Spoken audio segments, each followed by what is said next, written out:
Hello friends. It has been a minute since I've really talked about my dad passing away online. I've talked about it a few times on Instagram over the years, especially when I'm doing Q&As and people, ask questions about how I'm doing and grieving in general, or just for some advice for, you guys going through this as well. So, man, 5 years. I cannot believe it's been 5 freaking years since I made that video. I honestly don't even remember what I said. I kind of blacked out during that video. Just I was numb. And I think that was filmed 2 weeks after my dad died, which I honestly do not know how I was functioning and made a video that soon after, but I don't know. It was kind of my way of coping and being able to talk about it, because I'm someone who, I don't know, I like to keep my emotions in and deal with it alone and not burden other people with it. So I don't know, in a way, it's kind of my form of therapy. And I posted that video solely with the intention of just filling you guys in on my life. It was too big of something not to tell you guys. And I felt like the longer I put that off, the harder it was gonna get for me to come back to YouTube and talk about it. And I didn't know if I was gonna take a break from YouTube at that time. I didn't know really what that was gonna look like moving forward or how I was gonna cope with that online. But I don't know, I consider you guys my family, and I had been on YouTube for 6 years at that point, and I just felt like it was too big not to sit down and talk to you guys about it. And I got such an overwhelming support from that video and continue to, and I don't know, that's something that I never imagined with that video. I didn't realize how many people it would touch and comfort in a way that I did not expect. I realized that a lot of people, maybe you, turn to that video and this video because you don't have anyone in your life that knows what you're going through for losing your dad or your parent or loved one, and it can feel really scary and alone. For me, I was someone who also turned to YouTube. I was looking up videos of how people coped with it and how life goes on, and it really I found so much comfort in those videos, and they helped me tremendously with my own grieving process. And I felt like it was something that has been long overdue for me to do an update on 5 years later. The day that this video is going live is Father's Day, and I was actually planning on posting a vlog from Palm Springs from a couple weeks ago, and I don't know, I felt really compelled to film this video today. And to be quite honest, I have intentionally put off doing an update for so long, because I've just every time I get in the headspace of thinking about what I want to say, just honestly sitting down to physically film this kind of video, talking about that is so incredibly hard for me. But honestly, I know how much that first video helped so many people and continues to, and I get DMs every single week to this day, 5 years later, from you guys being I just lost my dad, I just lost a loved one, and this video helped me so much, but where are you now? Please tell me it gets better. I had a breakdown last night when I was writing a couple notes of just things that I wanted to touch on so I don't forget. And I had a breakdown an hour ago as well, thinking about sitting down filming. I had a full, ugly, disgusting cry about it, and it felt so fucking good to just let it out. And sometimes that just happens. Sometimes I just have breakdowns, and that is life. I've learned to accept it, that it's just gonna happen sometimes randomly. So I feel like I got it out of my system, but if I do cry, I apologize. I will include timestamps right below, so if you wanna skip ahead, feel free to do so. I know technically Father's Day is just another day, and it doesn't make it harder than yesterday or tomorrow without them. Every single day is hard without your dad, but there's something about Father's Day that always tends to get me a little bit harder than other days. I think it's because when you go online, social media, especially Instagram, it is flooded with so many people posting pictures of their dad and how much they love them and how funny they are and they're the best dad in the world, they're so lucky and you can't imagine life without them, and all these funny videos with their dad. And it's it just feels so fucking unfair.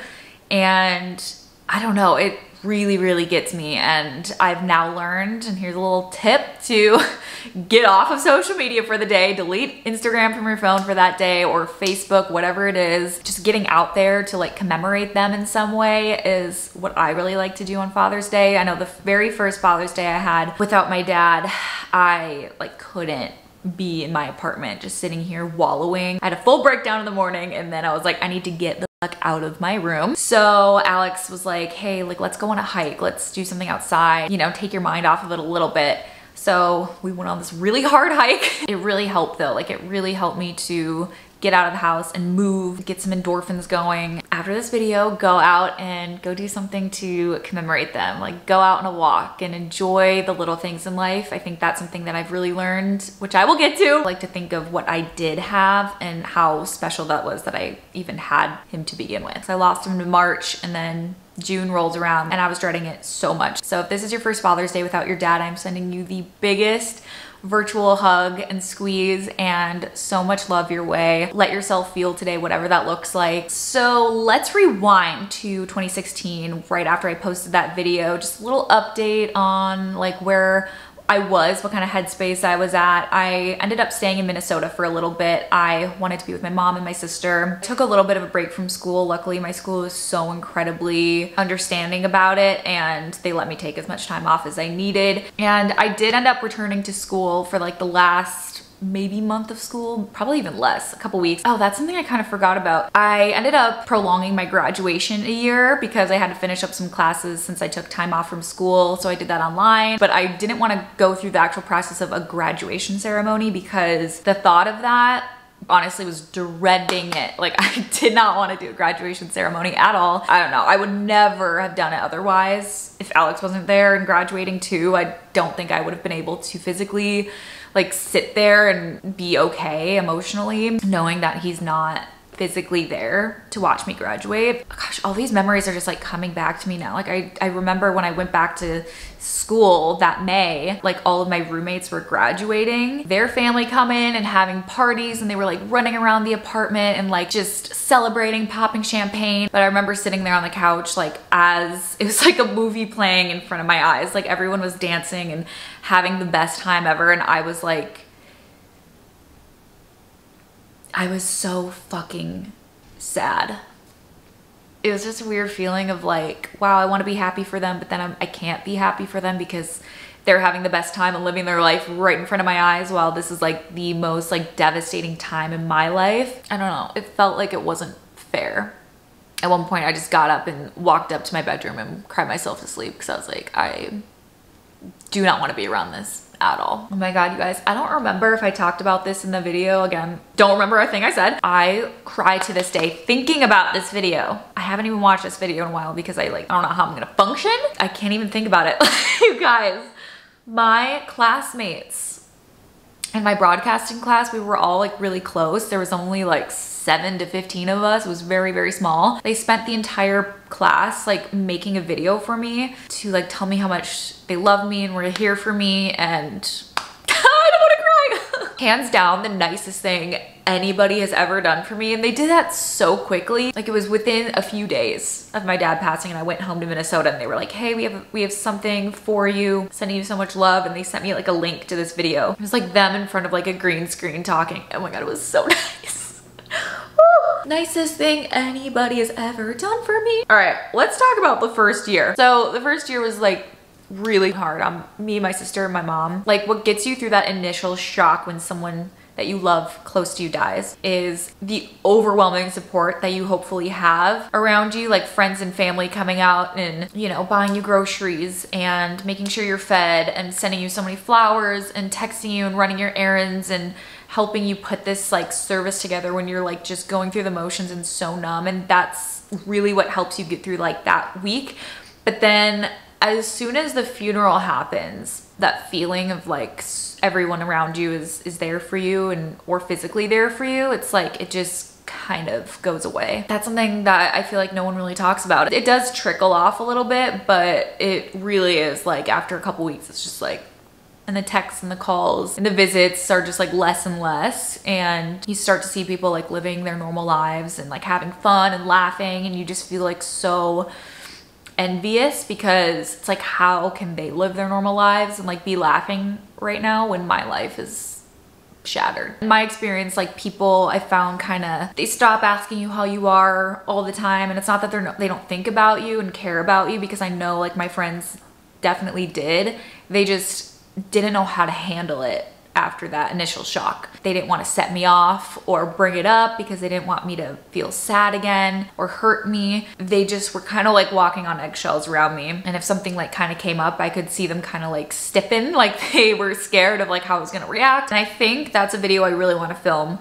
One more video about this is just how to help someone who's grieving, how to be there for them, because so many people have asked me that now. And even my closest friends are like, did I deal with this okay? Like, I didn't want to say the wrong thing. So if that's something that you'd be interested in, please let me know in the comments below. But needless to say, the first year for me was the hardest because it was the first everything without them.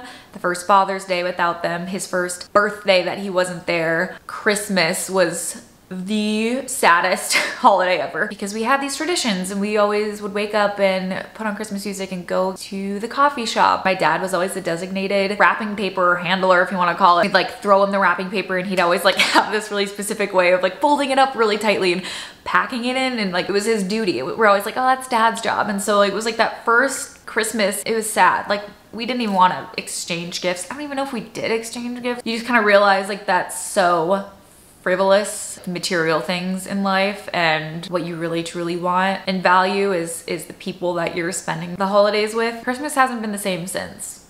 After that first year mark, it was like I could kind of breathe a little bit. I had moments of like, okay, I did that first Father's Day without him.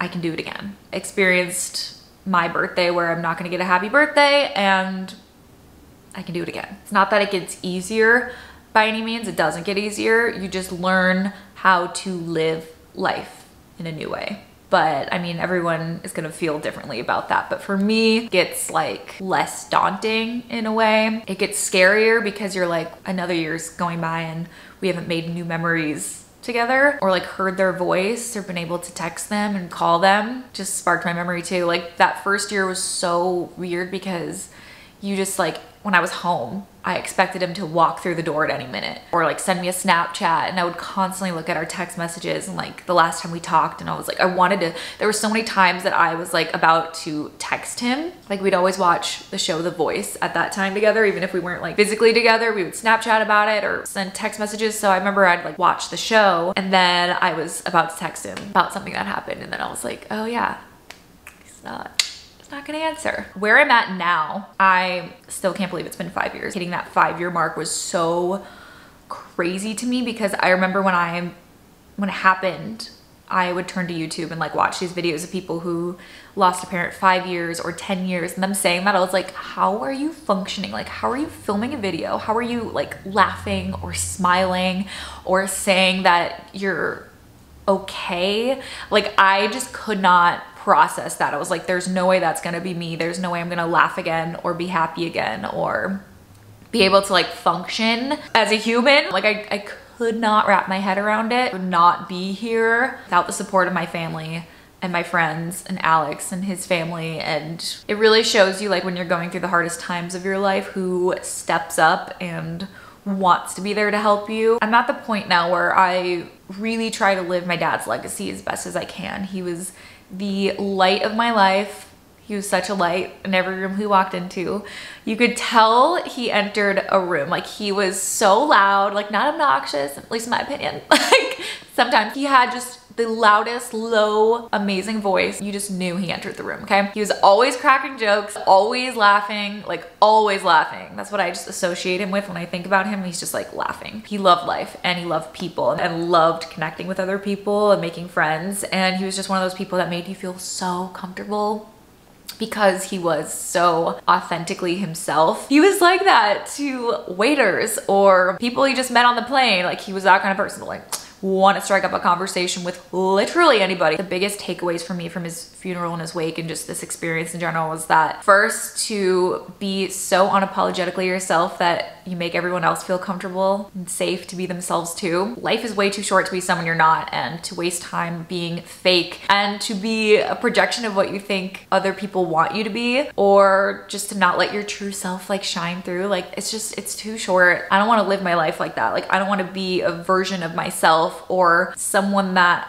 I think others want me to be. I just want to be me. And that is someone who is weird, someone who's goofy, doesn't take themselves too seriously, and I may not be everybody's cup of tea, and that may not be like who people want me to be, and that's okay. And I feel like I'm actually a lot like my dad. I'm gonna be honest. Personality wise, we are one and the same. So much like him. So I feel like it would just be a disservice to not be living my life how he would want me to live my life. You know what I mean? And another takeaway, I remember being at that funeral in his wake, and people flew in from all around the world. Like I'm talking across the country, I'm talking about Germany, like on a few days notice, you guys. People flew in that far just to be there to celebrate my dad's life. But they all shared so many great stories about him, and they all said the exact same things about his character and his personality, like his energy in general. Every person I met had a consistent view of my dad, and I feel like that's just so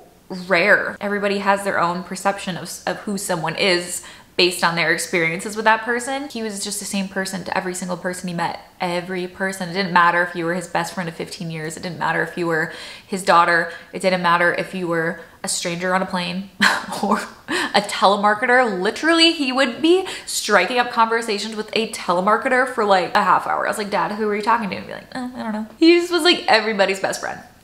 And that's what we ended up putting on his gravestone, because he really was everybody's best friend. And I just want to be that too. But it's really, really important, especially early on, to just take it one day at a time. Literally do not focus and dwell in the past. And if you keep trying to think about the future, that also crushes you, because you're thinking about all the life moments, the graduation, the wedding, that they'll never be able to walk you down the aisle, future grandkids, like never getting to know them. And it's something you can obviously reflect on later, but I think at first, like, you just need to like take it one day at a time and be present and let it out. Like, let yourself feel and be angry, be sad, ugly, cry, laugh, tell stories about them. Grieving looks differently for everybody, one day at a time. I wish I could be sitting here saying that life is perfect and complete again, but it's never gonna be complete. There's always gonna be a hole where they were. I also get questions about what has changed, like what has changed in me since this entire experience. I've become way more emotional. Oh my God, I feel like I never used to cry. I never used to cry at like watching a movie or things in real life. And I am so fucking emotional now. Like I will cry at any given TV show. Happy or sad, I don't know. Who am I? I'm definitely more of an empathetic person. Being able to connect deeper with people, especially my friends who've also lost parents, and I never used to know how to cope with it. I was also that person who was like, I don't know how to talk about that, or like, I don't want to make you feel sad.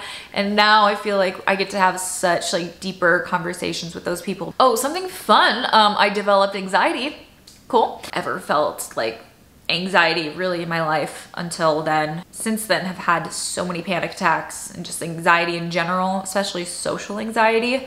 And I don't know why that is, especially in like 2017, 2018, it was really, really bad. I'd have so many panic attacks, and I'd be like at an event with a brand on like a trip, and I'd have to like run to the bathroom and let this panic attack like just calm down, because I just was too embarrassed to like tell people about it. But I started carrying like CBD in my purse at all times, because it would happen like almost every single social outing that I had, whether it be a small group of people, a large group of people. Take some CBD and calm down, or like my monk pen. It was really bad. There was even a lot of times where I would have like a social function or a dinner with friends, and right before it, like I'd have to back out. I'd have to flake, because the anxiety that was induced by thinking about being around people was way too much. I felt really guilty for a while. Like I felt like a horrible friend because I was backing out of so many plans really last minute. Since then, it's gotten better, I would say. I haven't really had a panic attack. Well, I did have one like last week, but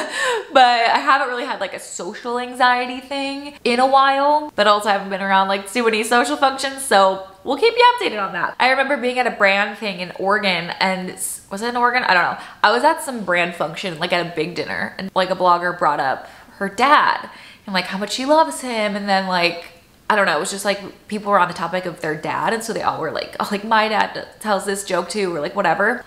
I had the worst, like it just flooded me. So I immediately like just ran to the bathroom and just like started bawling in the bathroom, and I had to like take my monk pen or whatever and like calm down. And then I was just hoping I would like come back and that conversation was done. That was fun. Another memory unlocked. I also still get triggered by phone calls because I found out my mom had called me when it happened. So especially when she calls me, I am like shaking usually. Like I just am terrified it's gonna be bad news. Little segue, I wanted to talk about signs because I also get a lot of DMs about you guys being like, do you get signs from your dad? Like I really want a sign, like how do you get them? I truly believe if you ask for signs, you will get them, and it may not be right away, so don't like freak out if you're not getting a sign right away. But the first like big sign I can remember was on that plane ride from Nebraska to Minnesota right after it happened. It's only like a 45-minute flight, but this song came on in my headphones called Oceans Away by Arizona. I don't even think the song is about someone like dying, but the lyrics like really stuck with me. I'm helpless when I'm oceans away. I wish I could feel your face, that kind of thing. And I really resonated with the lyrics at that time. So I just put it on repeat.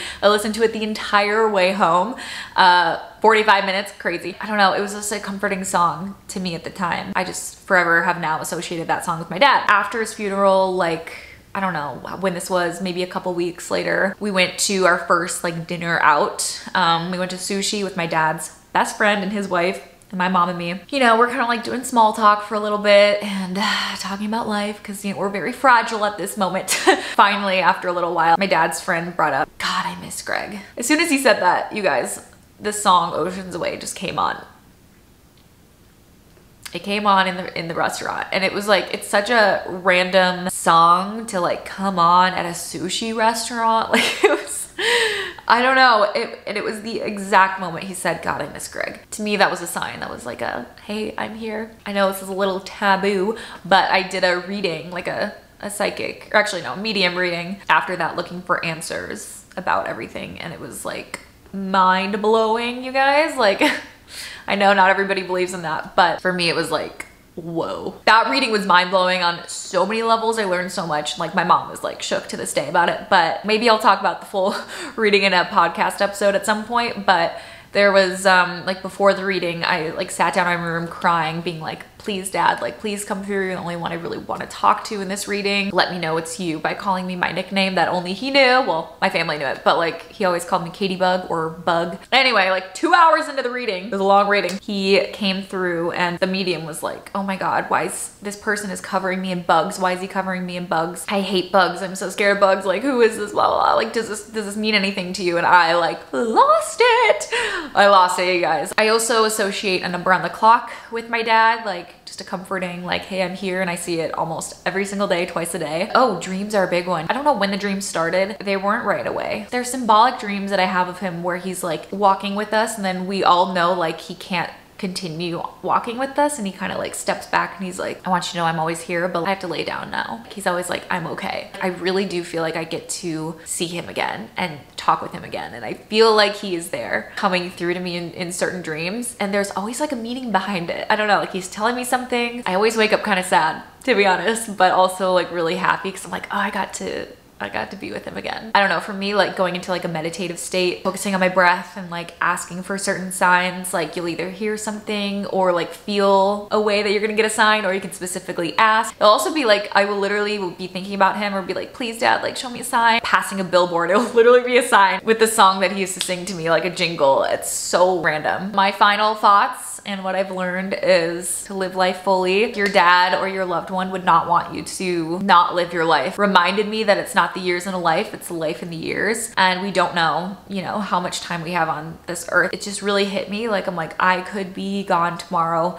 and do I want to live my life where I'm not living this precious one life that we have to live? I'll never fully be okay. I'll always have this hole in my heart, but I have to keep living, and I have to like live out that legacy. I feel like that's what really keeps me going. It's just thinking about his characteristics and the things that I really admired about him, and how I can continue being the best version of myself and like living that, like keeping his spirit alive. I feel like I really do keep his spirit alive by doing that. You know, try to embody that. Just think about like how happy they would be. I know I touched on this earlier, but just like let yourself feel. There's no time time frame on grieving. There's no rule book for how to do that. I got a message recently on Instagram from someone who said, I appreciated your video about your dad, but you're so unrelatable because you haven't talked about it since and you're just living your life, and I just find that really unrelatable. So that was nice. That was crazy to me because you don't know what goes on behind closed doors, and for some people, and especially other YouTubers, like talking about it online is a way for them to get it out and to grieve. That's amazing. It helps so many people. And for some of us, you know, it's in private, journaling or artwork. For me, music. For some of us, it's talking out with people that we know in real life. For some people, it's with a therapist or a professional. 5 years in, it's an ongoing process. I still break down really randomly. My card keeps getting full and my battery keeps going down. So I've been sitting here for a while. Just take it every single day at a time. Focus on today, the present. That's all you can do, and enjoy the small things in life.